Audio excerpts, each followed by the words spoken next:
Okay, so today we will be learning how to find the zeros of polynomial functions.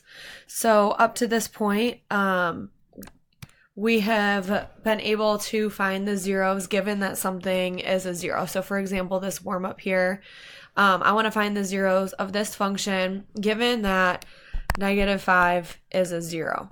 So what we already know is that I can use synthetic division using -5 as my zero to obtain a factorable polynomial.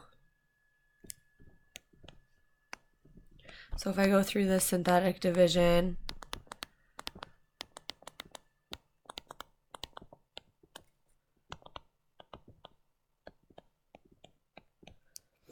I should obtain 0 as a remainder because -5 is a 0.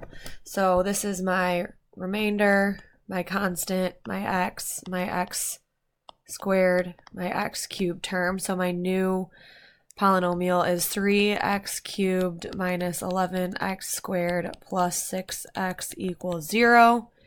I can factor out an x, leaving me with 3x squared minus 11x plus 6.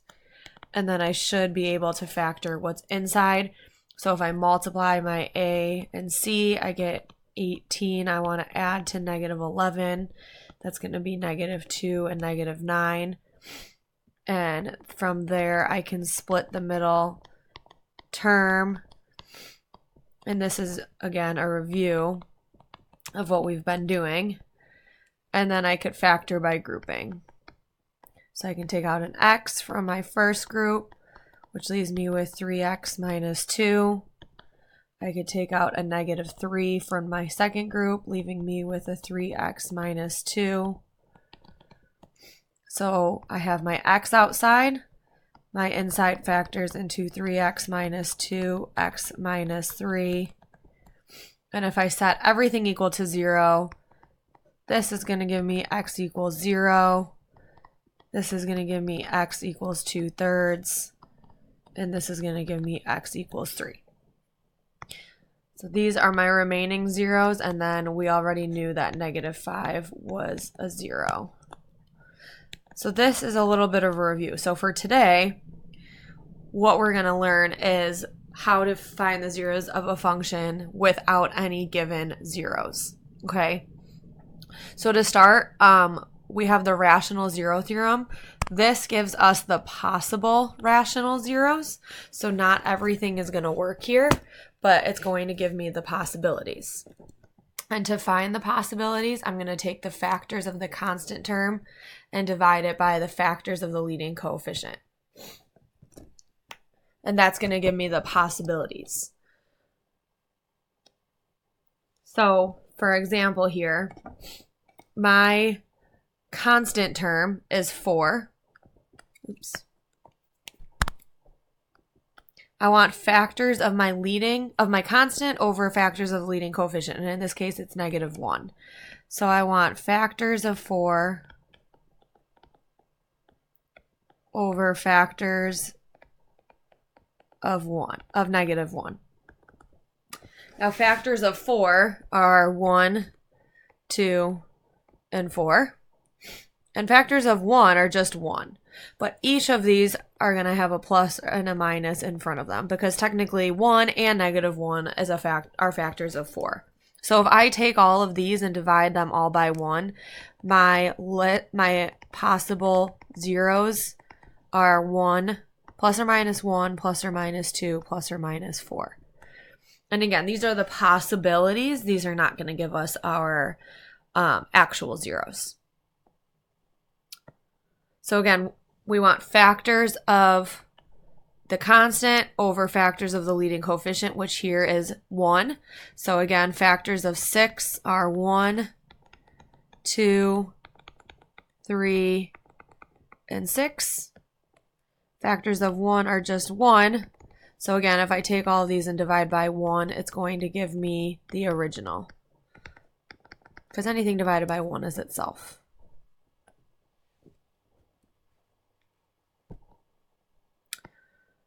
So for checkpoint 2 here, factors of my constant are plus or minus 1, plus or minus 3. But then my leading coefficient here is 4. So I also want factors of 4. So that'd be 1, 2, and 4. So what I'm going to do is take 1 and divide 1 by everything on bottom. So 1 divided by 1 is 1. 1 divided by 2 is 1/2. 1 divided by 4 is 1/4. And then I'm going to do the same thing for 3. So I'm going to take 3 and divide it by 1. That's 3. 3 divided by 2 is 3/2. And 3 divided by 4 is 3/4.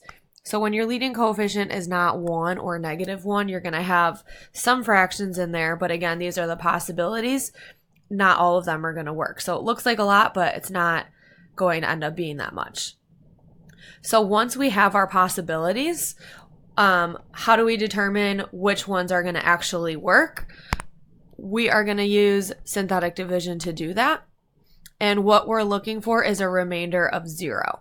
So given that list of possibilities, we want to figure out which one's going to give me a remainder of 0. If it doesn't give me a remainder of 0, then it's not going to be a 0 for my polynomial.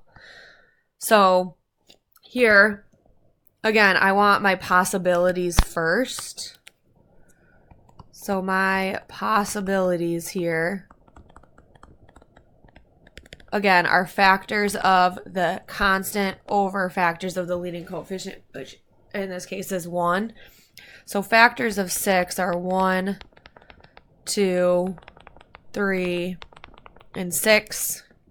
Factors of 1 are just 1. So again, if I take all of these numbers and divide them by 1, it's going to give me everything that's on top, because anything divided by 1 is itself. So these are the possibilities. So we want to take these and use synthetic division and figure out which one's going to give me a remainder of 0. So I usually start with 1 and then I go to -1. You can go 1, 2, 3, 6 and then try all the negatives. It doesn't matter which order you go in. Again, these are just possibilities. Not everything is going to work. So let's try 1 here. And using our polynomial, my coefficients are 1, 2, -5, and -6. And again, I'm looking for a remainder of 0. So if I go through this synthetic division, I know this is quick, but I get a remainder of -8. So therefore, 1 is not going to be a 0. So then let's try -1. Again, I have 1, 2, -5, -6. 1, -1, 1, -1, -6, 6. Oh, and there's my 0. So therefore, 1 is going to be a 0. So we need to keep that in mind, or -1. And then just like how we have been reviewing, this is my remainder, my constant, my x squared. So my new polynomial is x squared plus x minus 6. And luckily that will factor into x plus 3, x minus 2. So my zeros are -1 because that's what I found to work. And then if I set this equal to 0, I get -3. And if I set this equal to 0, I get 2. Okay, so it's very similar to what we've been doing, but now we're not given a 0. We have to go through the possibilities to find one that works.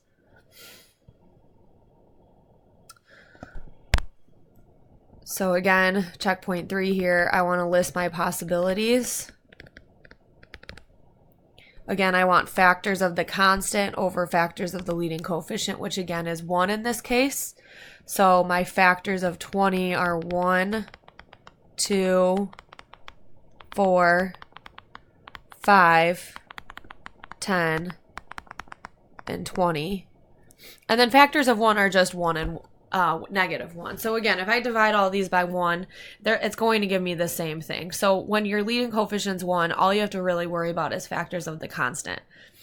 And again, this looks like a lot, but we're not going to go through every single one. This just gives us a starting point, and we use these to test them. Again, we want 0 as a remainder for our synthetic division. So again, I always start with 1.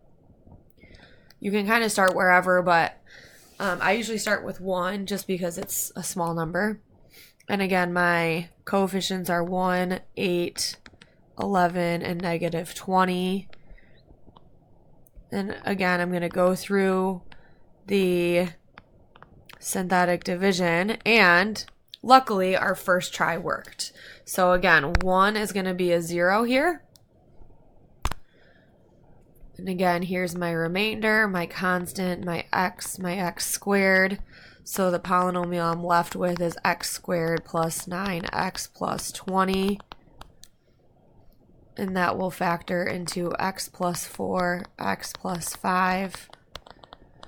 So my zeros are 1 because that's the one that worked. And if I set this equal to 0, I get negative 4.